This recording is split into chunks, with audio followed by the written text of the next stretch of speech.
Bora lá, de volta com o Morning Show dessa terça-feira. Olha só, os nossos convidados de hoje estão lançando o livro A Caixa Preta do BNDES. Como o dinheiro público abasteceu Cuba, Venezuela, Angola e a JBS nos Estados Unidos. Cláudio Tonholi, Bernardino Coelho da Silva, sejam bem-vindos ao nosso Morning Show. Legal ter vocês aqui para falar desse assunto que toma conta do noticiário, né? Bom dia. Bom dia, prazer estar de volta aqui do outro lado da bancada. Tonholão, que depois de tantos anos. Exato, Tonholi. Aí do outro lado, eu achava que o interessante é que o Bernardino, que é um historiador mais entende de BNDES, o povão está acostumado a ouvir falar BNDES, ele explicasse o que é BNDES e em que momento essa instituição começa a ficar torta para depois chegarmos na JBS, né? Ô Bernardino, acho que é oportuno mesmo você explicar, porque muitas vezes o ouvinte ouve, sabe da existência do banco, mas não sabe exatamente o que ele faz, né? O BNDES é um banco de fomento para o desenvolvimento econômico e social, né? Essa está na sigla do... O que as pessoas devem saber a respeito da missão desse banco em tese e como na prática o papel dele foi, como a gente está vendo aí, desvirtuado? Bom, em primeiro lugar, eu agradeço aí a oportunidade. Eu tive até a indicação de que poderia fazer por videoconferência? Por videoconferência e tal. Falei, pô, prefiro viajar 13 horas e conhecer pessoalmente esse time que eu assisto sempre o programa e admiro. Legal, Bernardino. Então, é um prazer ter você valeu aqui. A pena a viagem. 13 horas viajando para estar com a gente aqui no Morning Show. Vamos lá, então. O que a gente deve saber a respeito desse banco estatal? Bom, você já definiu aí. O banco, ele anteriormente era só banco de fomento e era BNDE, né? Sim.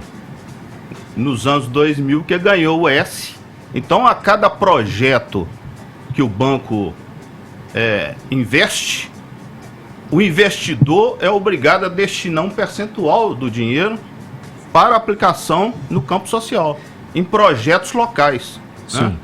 E o banco também investe em obras de saneamento, em outras obras de cunho social que atende a comunidade. Então, esse é o banco. Deveria ser sempre assim, né? Focado no desenvolvimento do país, focado na assistência às regiões mais carentes de investimentos. Acontece que parece até que a gente está repetindo, né, a mesma coisa, mas o que o governo do PT fez foi implantar um governo de bandido, né? O BNDES se tornou uma das grandes organizações criminosas do Brasil, porque pegaram o dinheiro do banco e... Como que a Odebrecht conseguia uma obra, você sabe? Como que a OAS conseguia, a Camargo Correia? Esses caras recebiam o dinheiro do banco para fazer estudo de prospecção no exterior. Então pegava lá, tá aqui, $20 mil para vocês fazerem um estudo lá. Aí ia lá os engenheiros da Odebrecht caçar. E tinha o governo para arquitetar com o governo estrangeiro a recepção do investimento, que ia ser definido pela empreiteira. Sim. Não era nem interesse do governo, interesse da empreiteira. Ela que ia descobrir o que ela poderia fazer. Sim. O governo ia investir na condição de receber um percentual por fora. Agora, Bernardino, deixa eu só... Isso não é coisa de banco, isso é coisa de organização criminosa. Sim, a questão do que o banco faz em si, né, a função primordial do BNDES, essa que você, de alguma maneira, objetivamente explanou aqui. Agora, eu queria que você dissesse se, por exemplo, o regulamento, o estatuto do banco, que permite que esse dinheiro possa ser utilizado, no caso, para essa prospecção ou para alguma obra internacional, como foi o caso de Cuba, a própria Venezuela, né, o porto em Cuba, a Venezuela, Angola, isso muito provavelmente está no regulamento do banco, quer dizer, isso está previsto ali. O erro está no estatuto ou no uso do estatuto de forma desvirtuada? Tem duas coisas. Primeiro é o seguinte, o banco, ele tem, o estatuto do banco permite que se faça investimento no exterior Sim. através da venda de produtos e serviços brasileiros. Sim. Né? Mas quando você vai ver a realidade, o banco, as empreiteiras deram emprego para estrangeiros, não foi para brasileiro. Né? E a obra vai fazer uma hidrelétrica. Construção civil de uma hidrelétrica. O que ela está levando de produto brasileiro? Nada. Vai levar cimento e areia? Não vai. Né? É tudo lá. Mão de obra lá. Mão de obra lá. A única coisa era civil de engenharia. Né? Ô Tonholi, você acaba fazendo uma coisa com esse livro aqui, que é se antecipar a algo que a sociedade civil pede muito já às autoridades, né? Que é abrir a tal caixa preta do BNDES. A gente ouve muito, né? Olha, quando vinha a CPI do BNDES, quando abrirem a caixa preta do BNDES, aí que muita gente vai dançar mesmo. Na tua avaliação, por que até agora, né, o nosso legislativo, as nossas autoridades, o judiciário, relutam tanto para abrir a tal caixa preta do BNDES? Vamos começar com o fato de hoje. Tudo bem com o governo Bolsonaro na questão da grana, até que aparece o chamado Laranjal do PSL. E hoje temos uma operação na casa do presidente do PSL. Quer dizer, pela primeira vez no governo Bolsonaro se chegou a um núcleo em que se é distribuído o dinheiro. Todo governo precisou de um núcleo para distribuir o dinheiro. No governo Fernando Henrique, vamos partir do Fernando Henrique. Quando a emenda da reeleição não era permitida pela Constituição, ele pagou $100 mil para cada deputado que votassem nele, e veio aquele escândalo do senhor X, com N deputados renunciando. Era o primeiro modelo de caixa nesses conformes, foi feito pelo FHC no seu caso senhor X. Aprova a emenda da reeleição minha que eu te dou $100 mil. Veio o PT. O PT começa, porque você tem que pagar os caras. Então você tem que criar um banco, um centro, para o deputado não ir bater na tua porta todo dia pedindo pichuleco. Então o que você faz? Você cria um núcleo que paga os caras. O Brasil é isso. Aí o Lula cria o mensalão. Você tem um núcleo em que, usando o esquema do publicitário Marcos Valério, os deputados vão no banco e sacam o dinheiro. Você concentra o caixa da corrupção. Quando foi descoberto o mensalão, Vini, abriu-se uma caixa preta. Sim. A corrupção passou para outro lado. Ela passou para os fundos de pensão. Que são fundos de pensão? É aquele dinheirinho que o funcionário público paga para recolher a sua aposentadoria. Para render esse dinheiro, as empresas estatais aplicam no mercado esse dinheiro. Aí você teve o escândalo do mensalão, o escândalo dos fundos de pensão. Quer dizer, você dava um dinheiro para um político emprestar, digamos, para a tua corretora de valores R$100 milhões. Aí nós tivemos a caixa preta dos fundos de pensão. Foi aberta, foi estourada. Aí é estourada a caixa preta da Petrobras, que todos nós conhecemos, que gerou a Lava Jato. E finalmente é aberta a caixa. São várias caixas pretas que são abertas ao longo da história recente do Brasil. E agora nós temos a caixa preta do BNDES, que é, como o Bernardino bem colocou, como você usou um banco de fomento. No próprio nome BNDES está econômico e social. Sim. E aí nós nos perguntamos, cadê a parte social disso? Como ele disse, você faz metrô em Caracas, como foi feito, ou aprofunda o Porto de Mariel em Cuba, você usou mão de obra venezuelana e cubana. Social para quem? Social para o Fidel. E na época pro Chaves. Então, a caixa preta do BNDES foi o último esquema a ser estourado.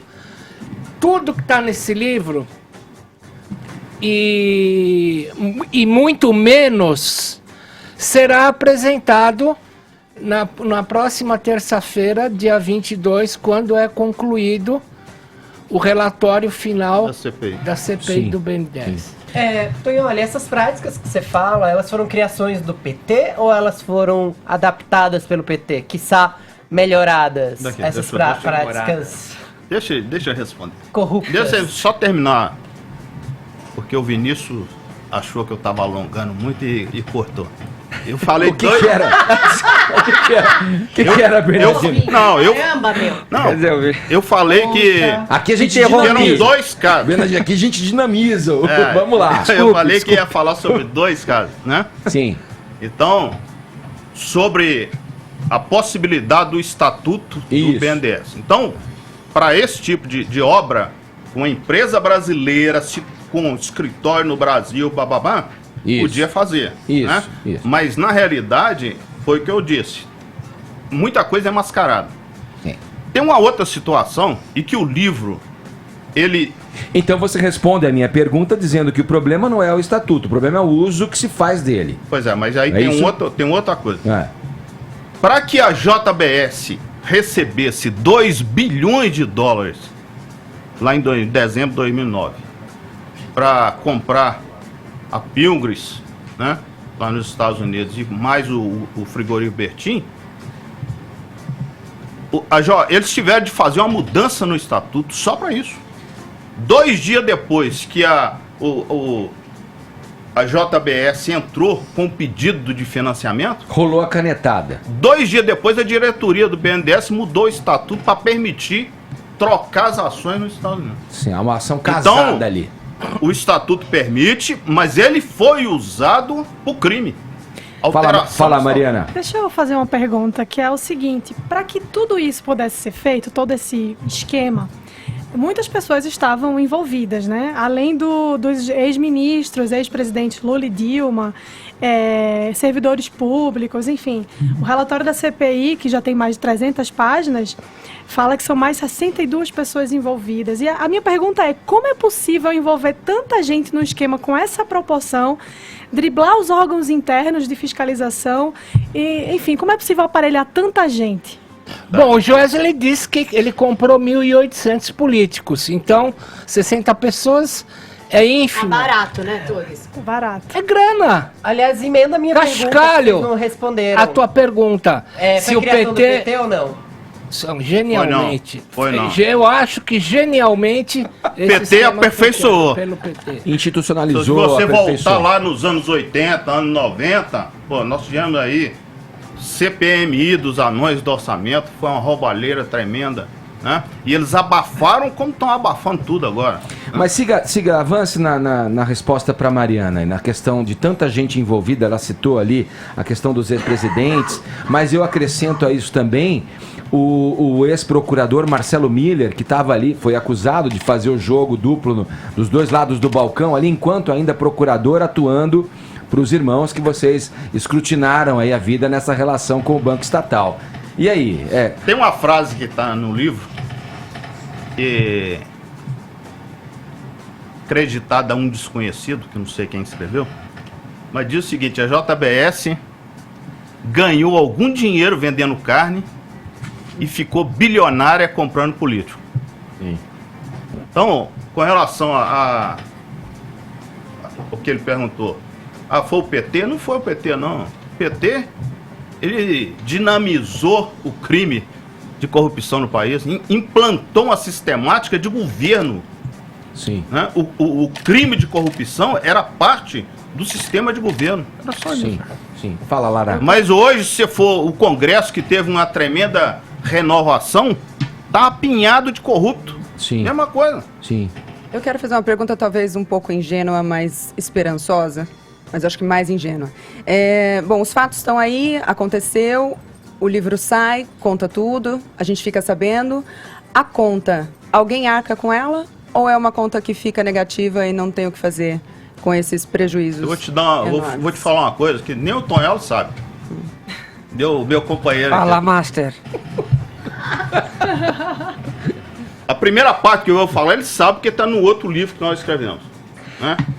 Deixa eu mostrar aqui, enquanto você fala, Bernardino, aqui para os Tinha nossos... que ter colocado no livro isso. Aqui, no primeiro livro, que chama Nome aos Bois, a história das falcatruas da JBS, 570 que nós lançamos páginas. em março de 2018.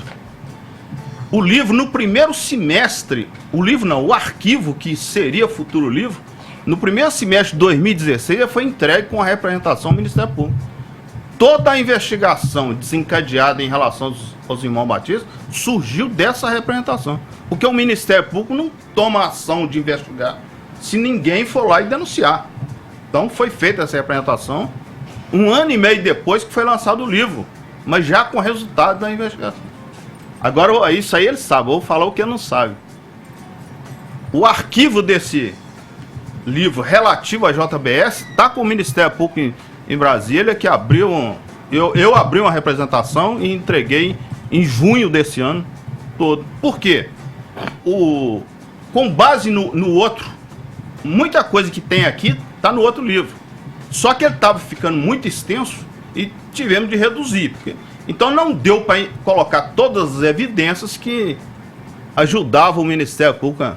Tanto é que em março o Ministério Público apresentou uma nova denúncia contra a JBS, e essa parte que constava da denúncia, o juiz não recebeu. Então, no início de junho, eu entreguei 150 páginas para o Ministério Público com uma representação. O Bernardino, Tonholo, é só assim que a coisa funciona.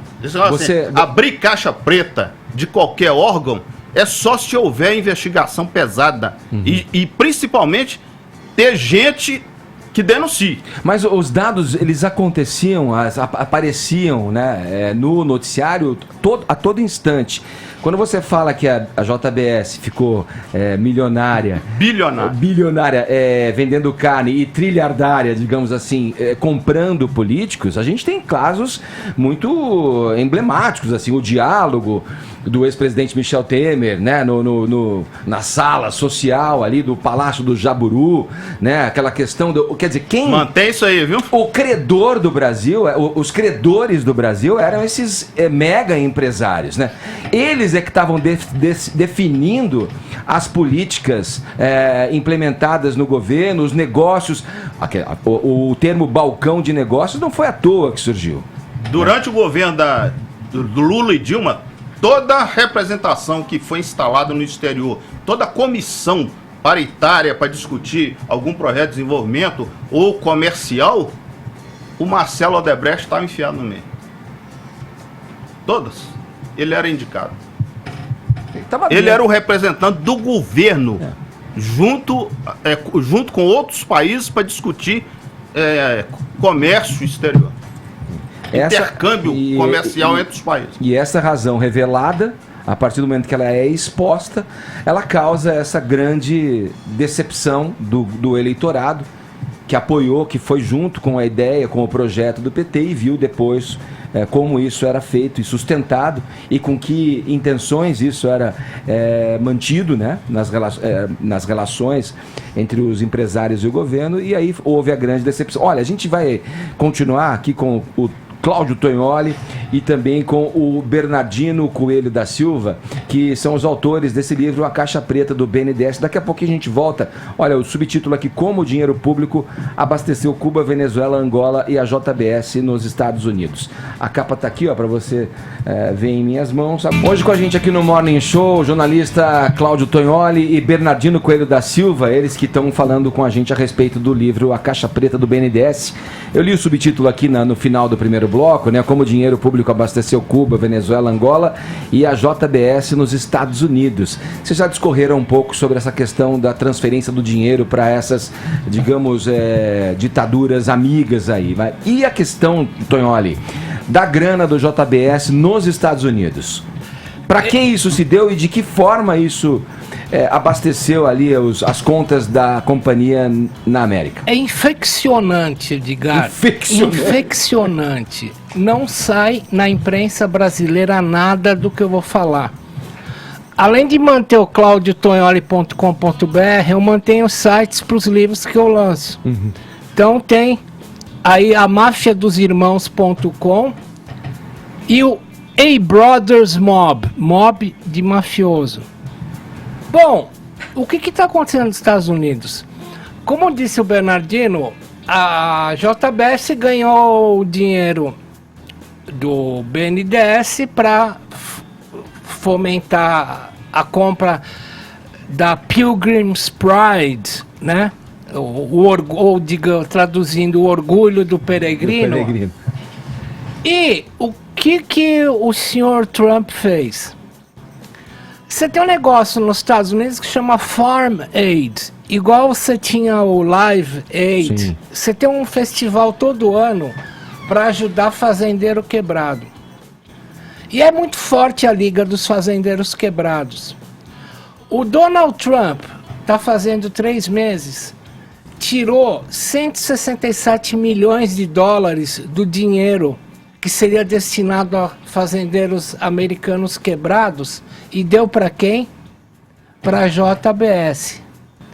O Senado americano abriu na semana passada, o senador Marco Rubio abriu uma investigação oficial do Senado americano contra a JBS e abriu uma investigação sobre por que o Trump escolheu a JBS para tirar dinheiro do fazendeiro americano e dar 167 milhões de dólares. Quer dizer, e não saiu uma linha disso na imprensa nacional. Então, se for lá no amafiadosirmãos.com, você vai ver tudo que sai na imprensa internacional e é diariamente, e eu traduzo e coloco aqui. E é uma incógnita ainda para o povo brasileiro. A razão? A razão. É isso que eu ia te perguntar. Os porquês. Quer dizer, eu sou levado a crer.